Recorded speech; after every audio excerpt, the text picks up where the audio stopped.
Самбацны найзуудаа та бүхэндээ сайхан гайхалтай өдрийн мэндийг хүргье. Өдрийнхөө хоолыг идчихэд алхаж явна л да.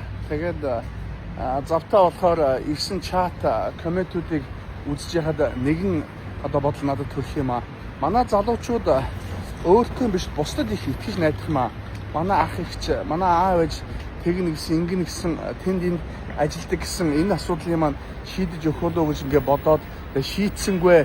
Уул нь надад нэг тийм хамаатан байгальтай гэсэн зүйлийг маш ихээр битсэн байх юм аа. Тэгэхээр нэг зүйлийг хэлчихсэн юм аа. Залуучуудаа бусдад биш өөрсдөө л одоо найдмаар байна. Тийм ээ? Жишээ нь шуу бол ямар ч модны мөчрдөө суухтаа унахыг гэж айдгүй гэж байгаа байхгүй юу? Учир нь нөгөө шууны итгэж байгаа зүйл нь сууж байгаа модны мөчр биш.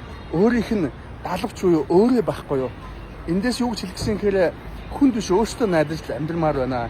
Энэ амжилтанд хүрсэн залуучууд, амжилтанд хүрсэн хүмүүсийн хувьд бол ерөөсөө өөртөө найдаж, өөрөө бүх зүйлийг бий болгож бүтээсэн байдаг шүү. Ийм учраас аливаа асуудалд одоо бус найд хэрэггүй л гэдэг зөвлөгөөг та бүхэндээ өгсөн юм аа.